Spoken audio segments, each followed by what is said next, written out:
Hello guys, welcome back to our YouTube channel. It's the SNF Forever. If a new subscriber, thank you. For returning subscriber, thank you. Today's video is going to be on how to make pumpkin soup. So these are the ingredients as follows: onion, garlic, petersilie, pumpkin itself, potato, and beef cube. So it's going to be very simple. You're just going to mix all of them. Cook your oil as the first thing. Pour in your onions together with your garlic. Stir them. Don't let them burn, just stir them for a little bit, and after stirring them for a little bit, you're going to let them cook for a bit, and then add in your petersilie. Before anything else, you're going to add in your petersilie. After your petersilie, you are going to ensure you put your potatoes and your pumpkin inside together. Everything, mix them together to get it colorful, or to just mix them up as usual. And after mixing them up, you are going to you're going to stir them up for 2 to 3 minutes to make sure all of them have combined very well. And after they have combined very well, then you can go to the next step, which the next step is going to be mixing up the beef cube with hot water so that it can bring out the soup to make the potatoes and the pumpkin to cook. So mix it with hot water.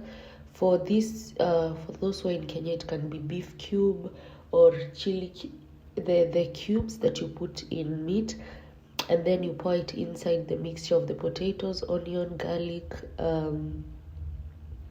petersilie, and the rest of the stuff. You pour in the broth inside the mixture, and then after pouring in the broth, you're going to cover up the mixture of everything so that you can let it cook, and let the potatoes and the pumpkin to cook. After they have cooked, then we are going to go to the next step. So enjoy here. As you see them, I've covered them. 10 to 15 minutes later, you open them, you stir them up to check on them so that they don't burn, and to check so that the broth cannot all be gone. So you check them up, and then you stir them a little bit, and then you cover them again for the next 10 minutes to let them cook well. This recipe can be cooked for kids and for adults. For those who don't like to eat heavy meals during the night, they can cook this. It goes very well with bread, and then you're going to eat it very well. Trust me, it was tasty and it was worth. It was only a meal that can be cooked for 30 minutes at most and doesn't have a lot of procedures to go on. So 10 minutes later, you come back, and then you open up and check in how your soup is going on, and voila, everything is cooked. As you can see, the pumpkin is cooked, the potatoes are cooked, and everything is well cooked. Now you blend it as it's on the heat. You blend it and blend it and blend it to make it softer, to look like soup itself. And after you have blended it and loved the texture of how the blend has been blended, then you can put in the whipped cream at the end of it to ensure that the thickness of the soup is there, and to ensure that there is the thickness, like you want it to look like porridge, so that it can be well stabilized in your stomach. After all that, you mix it up a little bit. You see the soup is a bit thicker. Now you add in the whipped cream.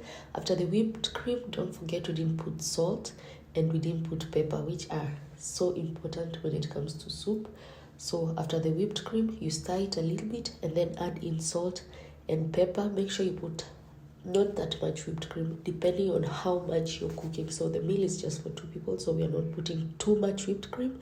So yeah, as you can see, now it's a little bit thicker and it looks a little bit more nicer. But then after stirring it, you leave it for a few minutes, for 1 to 2 minutes, and then you add in the salt and the pepper afterwards. But before you put the salt and the pepper, make sure you stir it very well for the mixture of the whipped cream and the potatoes and the pumpkins to mix very well. And then there is afterwards where you're going to put a little bit of salt. Don't put too much salt.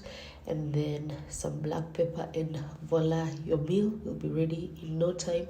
Serve it with some slices of bread and enjoy your meal, your simple, healthy meal. Thank me later. For those who haven't subscribed, please don't forget to subscribe, like, share, and leave a positive comment. Thank you, and see you on the next video. Bye.